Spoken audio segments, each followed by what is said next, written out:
Assalamualaikum warahmatullahi wabarakatuh. Salam Budi Luhur. Perkenalkan, saya Sofiandi, Kepala Sekolah SMA Budi Luhur. SMA Budi Luhur adalah sekolah umum yang berlokasi di Karangtengah, Kota Tangerang. SMA Budi Luhur memberikan 9 pilar kebudiluhuran kepada siswa-siswi kami. Ini adalah bekal dan pondasi bagi pembentukan karakter mereka selama bersekolah di Budi Luhur. Kelas 10 mereka akan mengupas banyak hal tentang 9 pilar Budi Luhur. Beriman dan bertakwa, cinta kasih dan peduli, pemimpin yang baik, dan lain sebagainya. Ini adalah soft skill yang kami tanamkan sejak kelas 10. Kelas 11 mereka akan banyak berhubungan dengan literasi. Mereka akan ditantang untuk membuat satu karya tulis, mencari satu masalah, dan mencari solusinya.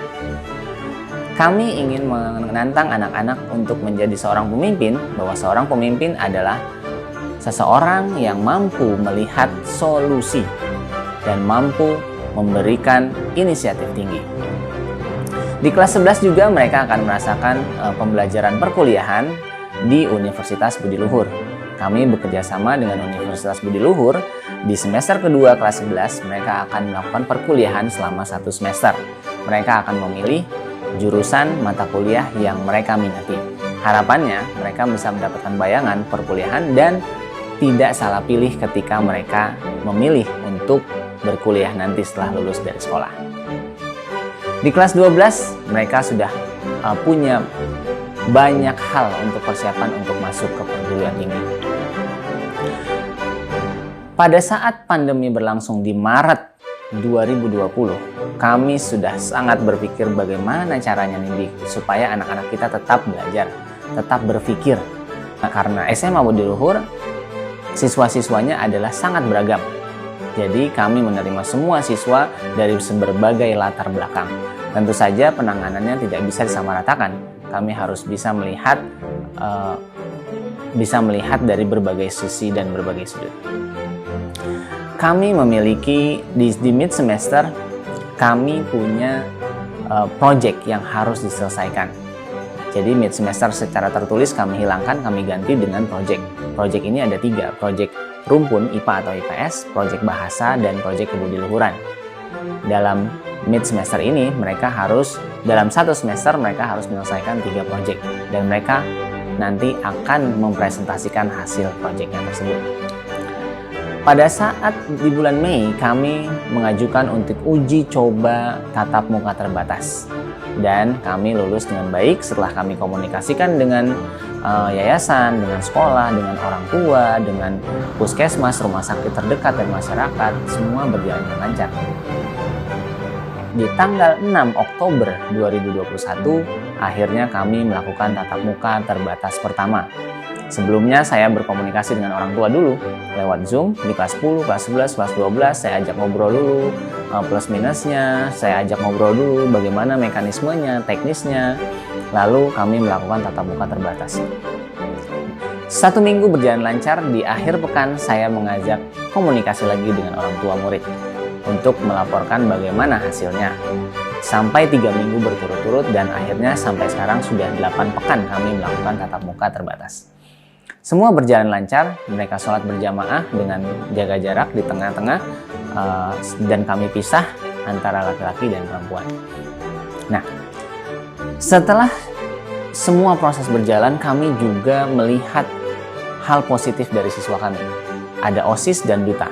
OSIS yang sudah terbentuk dengan sendirinya, punya inisiatif tinggi untuk tetap melakukan banyak kegiatan secara online dan tatap muka terbatas. Duta pun, duta adalah representasi dari sekolah. Kami punya duta baca, duta bahasa, dan duta adiwiyata. Ketiga duta inilah yang terus bergerak secara online dan tatap muka untuk melakukan kegiatan sosial, melakukan webinar, dan lain sebagainya. Tanpa kami minta. Betapa mereka sangat ingin terus belajar, betapa mereka sangat ingin terus berkembang tanpa dibatasi oleh adanya pandemi ini. Dan orang tua mereka sangat mendukung. Jadi saya sangat bangga dengan anak-anak kami di SMA Budi Luhur yang terus berkembang selama pandemi, dan akhirnya pada saat tatap muka terbatas pun mereka justru lebih baik lagi. Proses pembelajaran ini kami menggunakan Google Workspace yang sudah kami gunakan selama 6 tahun. Dulu namanya G Suite for Education, sekarang berubah menjadi Google Workspace. Google Meet, Google Calendar, email, Google Drive, semuanya kami maksimalkan di situ sebagai platform pendidikan kami. Dan satu hal lagi, kami juga mengajak guru-guru untuk terus berkembang, terus belajar. Bahwa menyamakan frekuensi dengan anak-anak itu penting. Siswa belajar, maka gurunya juga harus belajar. Maka frekuensi itu akan ketemu. Tapi kalau gurunya tidak mau belajar, mereka hanya ngajarin, tapi tidak mau belajar, maka frekuensi tidak akan ketemu. Ya, itu saja yang ingin saya sampaikan, bahwa untuk mengatasi learning loss ini, kami harus berkolaborasi dengan orang tua dan siswa itu sendiri. Betapa kerennya kalau sekolah itu bisa berkolaborasi dan bisa menyatukan mereka. Dan tentu saja pendidikan itu adalah proses berpikir. Anak-anak harus diajak berpikir, dan ide-ide mereka luar biasa. Kita bisa lihat nanti di Instagram yang saya sering mengajak bicara anak-anak di morning chit chat atau afternoon chit chat, dan di life skill personal skill di YouTube.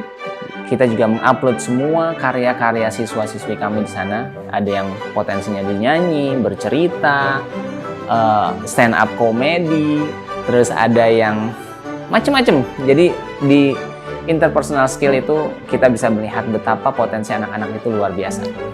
Kecerdasan mereka bukan hanya di akademis, tapi di non-akademis pun sangat luar biasa.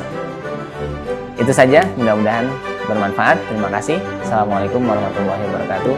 Salam Budi Luhur.